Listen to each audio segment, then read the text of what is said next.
All right, it's time to look at the advanced audio settings inside of vMix. We already looked at the audio mixer. We looked at the included audio settings that are available with every input inside of vMix.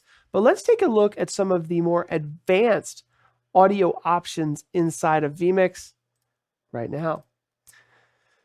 So you can have real-time audio optimization. You can literally have auto tuning on a singer inside of vMix using VST3 plugins, virtual studio technology plugins. These are super important audio. It could not be more important. And there's a couple different things to learn about audio, and I'm going to use our studio right here as a case study. Now, there's a technology called Osseo, and don't worry, you may not even need this, but I want to mention it. And essentially what Osseo is it's the ability for your audio interface, your USB audio interface plugged into your Windows computer to bring in individual audio inputs into vMix. That's what Osseo is. So if your computer sound card supports Osseo, vMix can bring in individual inputs into vMix. It's that simple. So let's take a quick peek at this because I have an Osseo enabled setup, and it's nice because you have a limited amount of audio inputs. And so if I go to my Focusrite audio driver here, I have the option to bring in all of these different channels. That's one USB connection, but all these unique channels. So why is that important? Well, we may want to put different plugins on different audio sources. So you might want the singer to have auto tuning, and you might want the guitarist to have a little bit of compression and so forth. So think about that. Your live streaming computer might have many things connected to it. You might have cameras connected. You might have another computer connected over NDI to bring in video. You might have a capture card inside your computer. But when we're talking about audio, you might have multiple audio sources coming in, and it's nice if vMix can split those off and treat them as their own individual inputs inside of vMix. Or you can just take your whole audio interface and say, this is one input. It's up to you. But the more Osseo and individual inputs that you have, the more granular control you have over each input. So imagine you've got a guitar, you've got a bass, and you've got two different microphones. Obviously, your microphones you want to treat differently than your guitar and your bass, right? And so that's something to think about. In our studio, we generally have, two microphones. And again, though, we have a female, which is Tess, and we have a male, which is myself. And we do like to treat our voices are different. And so we like to use an Osseo driver to have them. Maybe we just want to mute Tess because she's going outside to sneeze or something. It's better to have individual control, obviously. Now, Osseo drivers usually will not work in Windows if they're not set up to be the default recording device. So just to save you some trouble, if you're trying to set up Osseo, and I'm using a Focusrite USB audio interface, I set it up as my default device and it works perfectly. Now, once we've gotten to the point where we're thinking, all right, cool, we like this. We've got all of our audio inputs into vMix. We've mixed them a little bit. Now we want to add even more, quality and control to these inputs. That's where VST3 plugins come in.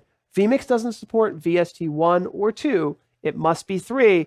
And sadly, those are not the free ones. Those are the ones you usually have to pay for. And waves.com has great ones. They have sales all the time, $20, $30 plugins. So they're not free like VST2 and 1s are, but they're much more advanced and much, more powerful. So I'm going to show a couple today. In fact, I'm going to show my voice, and I'm going to show my audio mixer, and we're going to take a look at some of these cool plugins today. So first of all, this is my microphone right here.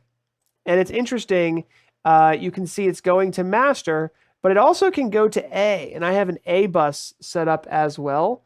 That's something that you may do in the future. Why do I have an A bus?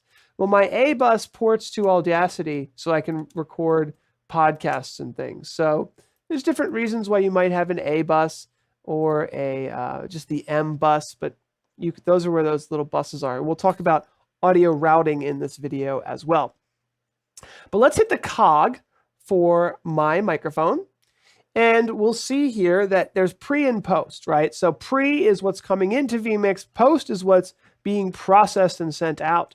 And I'm not using the EQ, a little bit of compressor here, but I'm not using most of the included stuff with vMix. I'm using plugins. And I have 2 plugins here that I really recommend. I think they're great. One is called NS1, and it is a noise suppression audio system. So if I turn it off, in fact, you know the easiest way to turn these off and on is to click that button. So I just turned off the noise suppression. I'm going to turn off Renaissance Axe so you can hear the difference now of what it sounds like. So put some headphones on. It should be clear the difference there. It really adds a robustness. So NS1, if you can only get 2 plugins for your voice, this one will make you sound so much more clear because all that background noise will be taken away. And Renaissance Axe is one that adds a lot of robustness to your voice and through a variety of compression algorithms. So just really simple. You can see what it's doing here. It takes the input, it does some attenuation, and it adjusts the output so that it doesn't really peak or anything like that. So those are the plugins that I highly recommend. And then I wanted to show the settings of vMix quickly to show you the audio output options here. And so with audio outputs, when you add an audio output to one of these, it becomes added to the audio mixer. So I use a virtual audio cable to route my audio directly to Audacity, and then I select that as my microphone in Audacity. When you've set that up, now you have these little A buttons that you can add. So you can say, I want to route just my voice, nothing else, to a specific area. So it allows you to route different audio buses to various places. I know it's kind of complex and we're still early into this unofficial guide to vMix tutorial course. So don't worry if that was overly complex. Maybe you'll go back to this video later, but just wanted to show some advanced settings in audio for vMix. All right, time for our next video.